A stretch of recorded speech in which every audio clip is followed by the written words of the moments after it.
Welcome to the Complete Scorer Package. Our goal has always been to give the entire global basketball community access to the most detailed training possible. It's open to everyone. This is revolutionary. A full month-long calendar of workouts, performance, mobility, and agility, and much more. It's one of the toughest parts to scoring the basketball. But if you're able to finish through contact, you're automatically tough to stop. So I'll break it all down for you.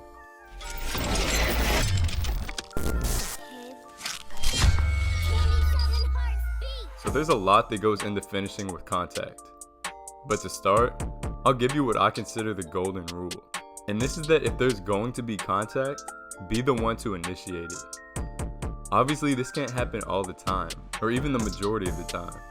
But the more you initiate, the better. But the point of this isn't to be jumping uncontrollably into defenders. Most of the time, it's a really subtle jump laterally that'll stunt your defender's ability to jump when they're to the side of you. Like here, Caris jumps into his defender, who doesn't get nearly as high as he could have without that contact, making it easier for him to finish. Then here, Steve Nash does the same thing, and not only gets the defender to back off, but draws the foul too. If the defender's more so behind you, decelerate before the jump, so they have no choice but to slow down. It's almost like jumping slightly backwards into your defender, forcing them to decelerate or even back off. And the key to this is creating that contact as early in their jump as possible, or even before they get off the ground like right here. Because at this point, there's absolutely no chance they get very high off the ground. And the good thing about this is that you're the one that decides when to jump. So inherently, you'll be off the ground quicker than your defender, and can stunt their jump before they can even catch up. That's almost impossible to block, but it's very, very, very important to be in control on this. So even if you don't end up making contact, because your defender backs off or jumps in a different direction, you'll have the ability to stay stable and use that jump to separate and finish. The next key is being able to extend out. If you're finishing with contact, naturally you're in close premises with the defender. So finishing outside of your body and away from them is absolutely vital. And this is tough, but the good thing is that it's very trainable, which means with practice, you can develop that touch. But being able to have this touch is very dependent on remaining stable in midair.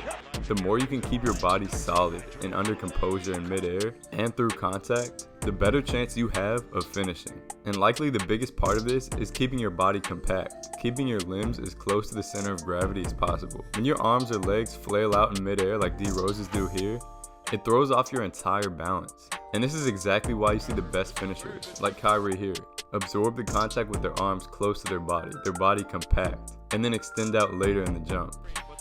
Same thing here. Steph keeps the ball and therefore his arms compact, and then extends out when the contact isn't as prevalent. Plus there's an expression that eyes make layups, and I'm honestly not sure how many things more true I've heard. Throughout the process, you will absolutely have to make sure that your eyes remain on the rim. If you lose sight of the rim, find it again and lock in on it. Watch how on all of these finishes, these guys always find the rim.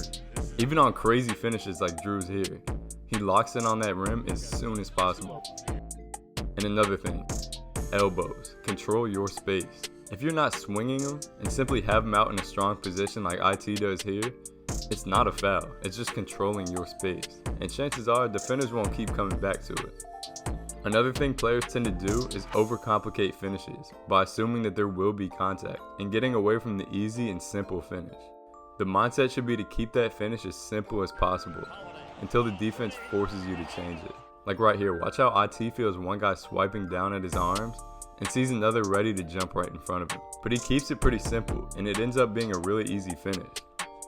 But that being said, you should be able to finish creatively off the backboard. With contact in the equation, you won't be in the best body position at all times, and you may have to make up for it with English off the backboard. This is another touch thing, and it just requires a ton of practice and feel.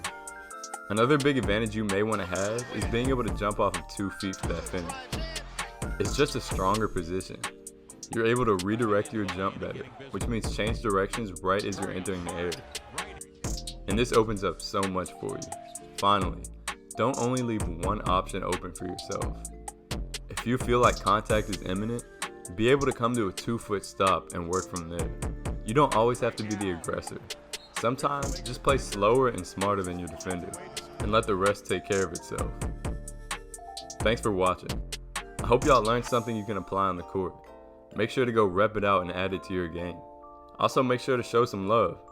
If you're not subscribed, subscribe. Go check me out on Instagram at ByAnyMeansBasketball. Got a lot more coming for y'all, so stay tuned.